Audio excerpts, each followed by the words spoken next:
আসসালামু প্রিয় বন্ধু, আজকে আমরা আলোচনা করব জাকাত সম্পর্কীয় জাকাত নিয়ে।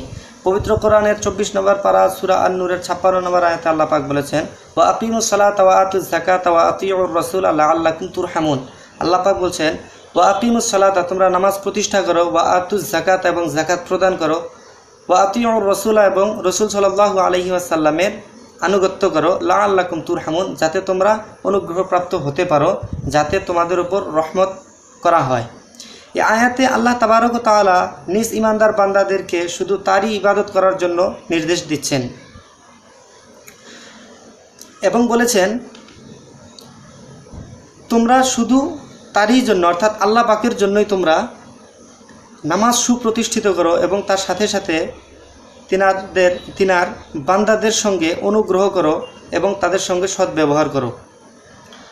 গরিব, মিসকিন, অসহায়, মিসকিন, তাদেরকে তোমরা সহায়ের হাত আগ বাড়িয়ে দাও এবং তোমাদের সম্পত্তির থেকে যে তোমার মালের মধ্য থেকে যে জাকাত আছে সে জাকাতকে তোমরা বের করে দাও। কেননা আজকে লাখ লাখ টাকার সম্পত্তি মালিক হওয়ার পরেও আজকে জাকাত ঠিকমতো দিচ্ছে না। আজকে লাখ লাখ টাকার মালিক হওয়ার পরেও যে হিসেবে আজকে শরীয়তে যে হিসাবে জাকাত দেওয়ার শরীয়ত অনুযায়ী যতটুকু জাকাত দিতে হয় সেটুকু দিচ্ছে না। তারা কিছু একটা অংশ জাকাত দিয়ে ভাবছে আমরা জাকাত দেওয়া হয়ে গেছে এবং তারা লাখ লাখ টাকার জাকাত দেওয়ার থেকে বিরত থাকছে এবং তারা জাকাত দিতে কষ্ট পাচ্ছে। ওয়া আতিউর রাসূলা, এবং রাসূল সাল্লাল্লাহু আলাইহি ওয়াসাল্লামের তোমরা আনুগত্য করো, লাআল্লাকুম তুরহামুন, অর্থাৎ ওয়া আতিউর রাসূলা, এবং রাসূল সাল্লাল্লাহু আলাইহি ওয়াসাল্লামের অনুগত্য করো, অর্থাৎ আল্লাহ রাসূল সাল্লাল্লাহু আলাইহি ওয়াসাল্লাম যেগুলি কাজ করার জন্য আমাদেরকে আদেশ দিয়েছে সে কাজগুলি করো এবং যে কাজগুলি করার থেকে আমাদেরকে নিষেধ করেছে সেই কাজগুলি করো না। লাআল্লাকুম তুরহামুন, আল্লাহ পাক বলছেন যাতে তোমাদের উপর রহমত করা হয়। তো আজকে লাখ লাখ টাকা হওয়ার পরও আজকে জাকাত ঠিক মতো দিচ্ছে না। এদের উপরে মুমিন মনে রেখো, এই জাকাত যদি তোমরা ঠিক মতো না দাও, এই জাকাত না দেওয়ার জন্য তোমরা আল্লাহ তাবারক তাআলার রহমতের বর্ষণ হবে না, তোমাদের উপর রহমত তোমরা পাবে না।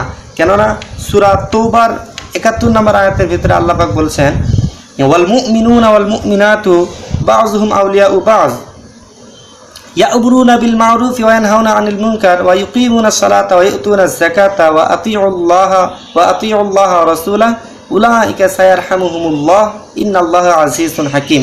আল্লাহ পাক বলতেছে, মুমিন পুরুষরা এবং মুমিন নারী পরস্পর একে অপরের বন্ধু। ইয়া'মুরুনা বিল মা'রুফ, তারা সৎ কামের নির্দেশ দেয়, আদেশ দেয়, ওয়া ইয়ানহাউনা আনিল মুনকার, এবং অসৎ কাজ থেকে তারা নিষেধ করেন। ওয়া ইউকিমুনাস সালাতা ওয়া ইউতুনাজ যাকাতা, তারা নামাজ যথাযথ সময়ে তারা শর্ত অনুযায়ী তারা নামাজকে প্রতিষ্ঠা করে। ওয়া ইউতুনাজ যাকাতা, এবং তারা জাকাতকে বের করে দেয়। তারা লাখ লাখ টাকা আজকে কিছু সংখ্যক মুসলমানের কথা আমি বলছি হওয়ার পরেও আজকে জাকাত দিচ্ছে না। এই জাকাত যদি না দেয় কোনো মানুষ, যদি কষ্ট হয় জাকাত দিতে, তাহলে সে ব্যক্তি আল্লাহর রহমত বর্ষণ হবে না তার উপর।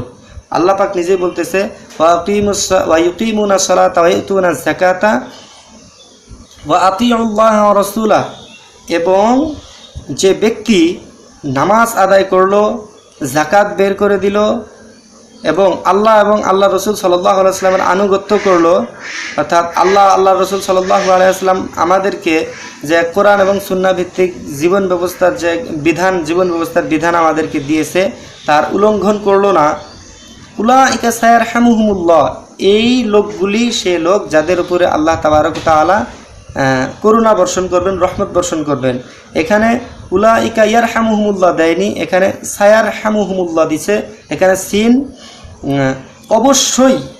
অবশ্যই জরুর অর্থ ব্যবহার হচ্ছে।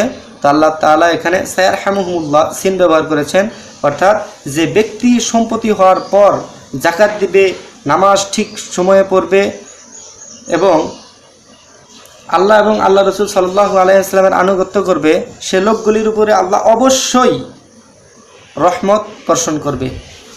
ইন্নাল্লাহা আজিজুন হাকীম, আল্লাহ হচ্ছেন নিঃসন্দেহে অতিশয় ক্ষমতাবান এবং হিকমতওয়ালা।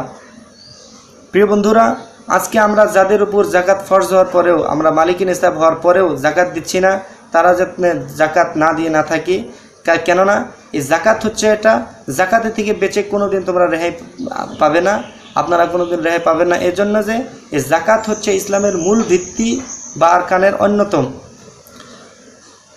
আসসালামু আলাইকুম ওয়া রাহমাতুল্লাহি ওয়া বারাকাতুহু।